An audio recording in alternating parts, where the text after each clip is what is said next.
l'histoire de la colonisation de l'Algérie est une histoire française et pas seulement une histoire de Juifs d'Algérie, une histoire de Pieds Noirs, une histoire de Harkis. Ça concerne tout le monde. On ne sait pas s'il a été torturé, on sait qu'il est mort, oui, mais dans quelles conditions, aucune idée. Je sais pas si des gens ont honte de leur histoire, moi non. À titre personnel, je suis très fière de me lever au lycée et de dire non, ça veut pas dire ça, Harki, ça veut pas dire traître. Bah là, j'ai compris qu'il fallait pas que je pose d'autres questions. Voilà, c'est surtout ça.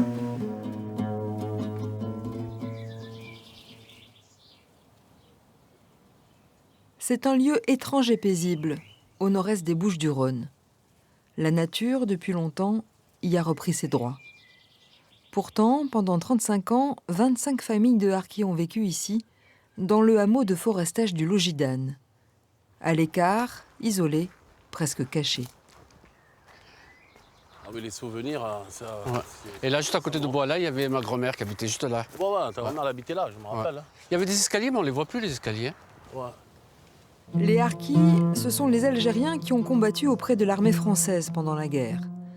Pour ceux qui ont choisi l'indépendance, des traîtres. En Algérie, ils n'avaient pas de Pour les autres Français, des indigènes, donc des étrangers. Contrairement à son oncle Malik, Farid Bekouche n'a pas grandi ici, mais dans le village à côté. Il venait au camp rendre visite à ses grands-parents. L'abandon de l'État français, ce n'est qu'à l'âge adulte qu'il en a pris conscience. Quand il y avait les vélos qui descendaient à fond la caisse, il n'y avait même pas de frein, il n'y avait rien. Ils étaient isolés, les logements, je veux dire, à peine chauffés. Ils dormaient à 5 ou 6 dans une chambre. Pour eux, c'était très dur. Hein. Et, par contre, ils étaient très solidaires entre eux et ils s'entraidaient. Hein. Et ça, c'était beau à voir. Son oncle Malik Ouamria est un militant de la cause harki. Le devoir de mémoire, il le prend très au sérieux. Farid, lui, a plus de distance. Ses grands-parents ne lui ont rien raconté. Le problème pour moi, c'est que je ne parlais pas algérien. Et mes grands-parents étaient algériens et parlaient algérien, donc du coup, je ne pouvais pas. Ils ne parlaient pas du tout français? Non, juste au côté de ma mère. Le côté de ma mère, elle faisait l'effort.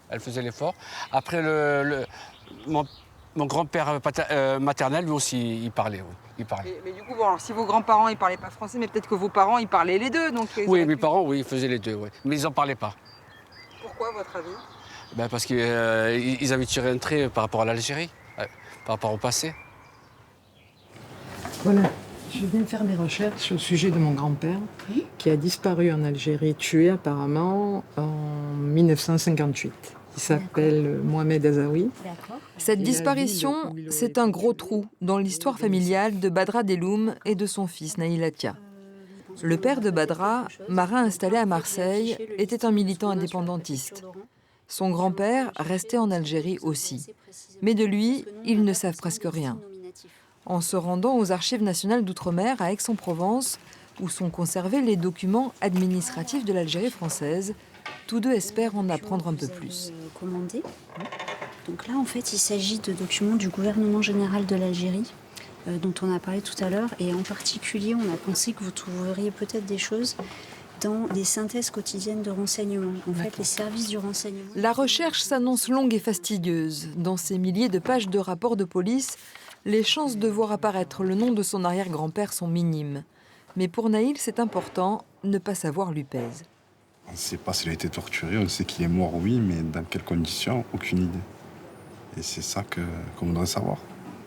On est là en train de chercher, mais c'est vrai que là, en plus, c'est répertorié par ville, c'est-à-dire que d'un coup, on passe de haut rang à je veux dire, c'est très compliqué. Et pour nous, c'est pas facile d'avoir des réponses à ces questions. N'importe qui fait un arbre généalogique, il peut remonter. Mais nous, on ne peut pas remonter, nulle part. On s'est focalisé là-dessus parce qu'il a disparu. Mais il y a les autres. Les autres, c'est pareil. Hein. Je veux dire, la grand-mère, on ne sait pas où elle est enterrée. Le grand-père, du côté de mon père non plus. Voilà. Il y a quand même... comment dire, c'est pas que des documents. Des tombes qui n'existent plus, il n'y a rien. Secret. Ben oui, c'est un secret jusqu'au bout. C'est bien ça le mot, secret. Dans la ville du pastis, l'anisette cristal a une place à part.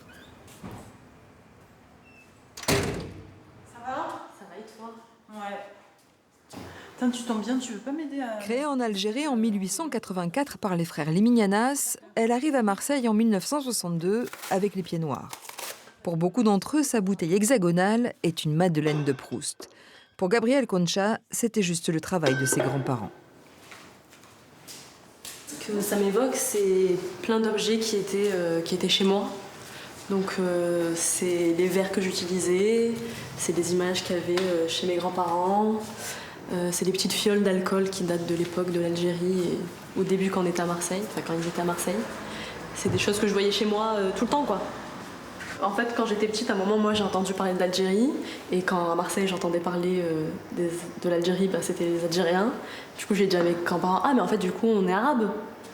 Ils m'ont dit non, on n'est pas arabe.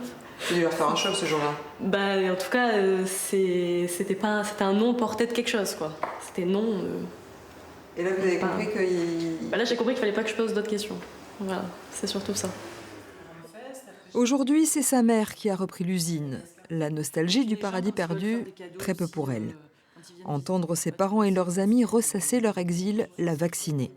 Leur traumatisme, elle n'a pas voulu le transmettre à ses filles. Quand on est jeune, c'est des soirées à écouter des souvenirs traumatisants. On ne comprend pas toujours, on n'a pas toutes les clés non plus pour comprendre. Avec évidemment des réflexions parfois qu'on n'a pas envie d'entendre. Et du coup, et puis surtout des réponses qu'on n'avait pas toujours. Aujourd'hui, je peux dire que j'ai quand même trouvé pas mal de réponses à mes questions. Le passé pied noir entre guillemets de ma famille, c'est plus un poids.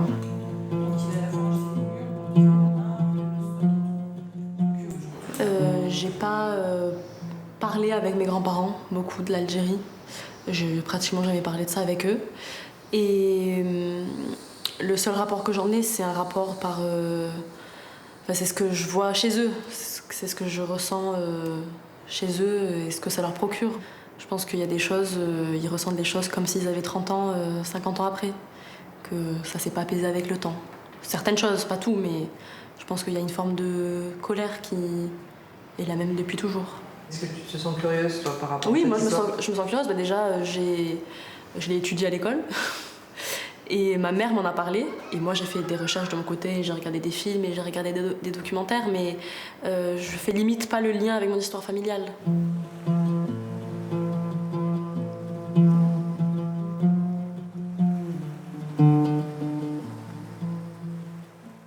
Valentin a choisi d'étudier l'histoire de l'Algérie coloniale. Ce n'est pas totalement un hasard, il est petit-fils de Pieds Noirs, mais ce n'est pas ce qui l'a motivé.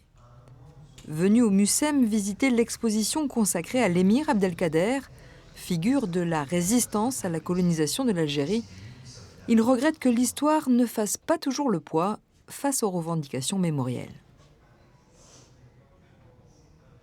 Je pense que le savoir existe, le savoir universitaire.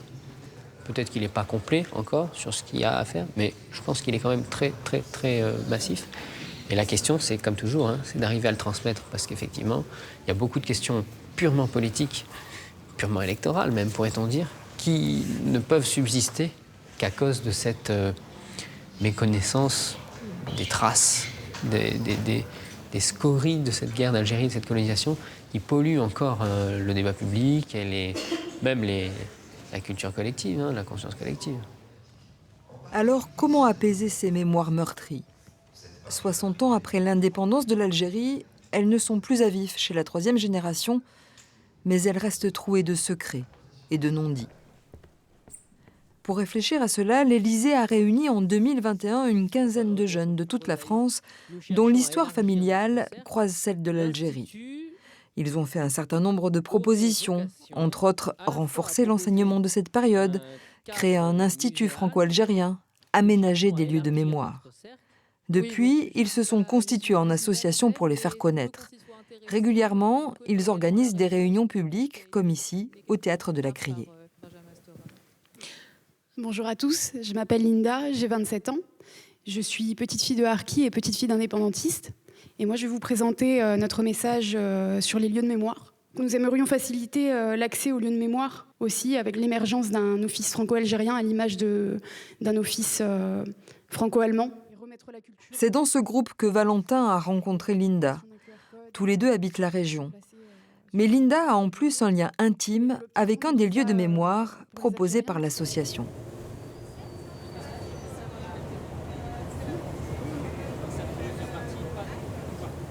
Au large de Cannes, l'île Sainte-Marguerite est surtout connue pour avoir été la prison du célèbre masque de fer, sous Louis XIV. Rares sont les touristes qui savent que la Smala, la famille élargie de l'émir Abdelkader, y fut aussi détenue. Hommes, femmes, enfants, près de 300 personnes. Beaucoup sont morts sur l'île, ils y sont enterrés. C'est ici qu'est enterrée une partie de la Smala de l'émir Abdelkader. Pour Linda Torch, ce cimetière est doublement symbolique, car c'est son grand-père Arki qui l'a redécouvert en travaillant pour l'ONF. Je pense à cette histoire, quoi. Et je pense au fait qu'ils sont restés longtemps en terre d'exil. Ils sont morts loin de leur pays, sans le vouloir, enfermés dans des conditions très certainement mauvaises. Ce cimetière, il a un côté apaisant, parce que voilà, quand on arrive, on entend les cigales, on arrive, on est près de la mer, c'est beau, il pourrait se passer quelque chose de très beau autour de ce cimetière. Ça a fait écho à l'histoire de mon grand-père, complètement. Lui qui a été exilé de force aussi.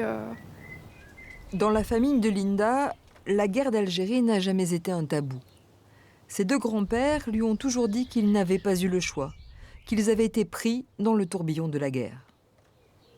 J'avais un grand-père côté Arki, mais j'avais aussi un grand-père côté FLN. Et les deux s'aimaient comme des frères. Et voilà, ça donnait des réunions de famille normales. Voilà, il y a eu une grande histoire d'amour entre eux. Et quand mon grand-père Arki est mort, mon grand-père côté FLN a beaucoup pleuré. De cette amitié, Linda est fière et son implication dans l'association est aussi une manière de leur rendre hommage. Dès le départ, on a décidé de ne pas hiérarchiser les souffrances. On a décidé de ne pas hiérarchiser les souffrances pour en fait pas quantifier. Il n'y a pas à quantifier les douleurs des uns, les douleurs des autres. On n'était pas là pour ça, nous en tant que petits enfants. Et je pense que le dialogue peut se faire beaucoup plus facilement. Et puis je suis tellement fière de cette histoire d'apaisement. Si ça peut passer par nous, tout ça, et à l'image de mes grands-parents qui se sont entendus, pourquoi ne pas continuer cette entente et ce travail d'entente et de mémoire? Les pans de l'histoire qui sont sombres, progressivement se révèlent grâce au travail des historiens, etc., etc. Nous, notre travail n'est pas celui des historiens. On essaye simplement de se faire les passeurs, les relais auprès de ceux qui nous écoutent, de dire les choses que les gens peuvent ressentir mais n'osent pas dire, des gens qui parfois se sentent isolés dans leur manière d'appréhender les choses, et le fait d'entendre les choses se dire par une association, par la nôtre, ça les débloque.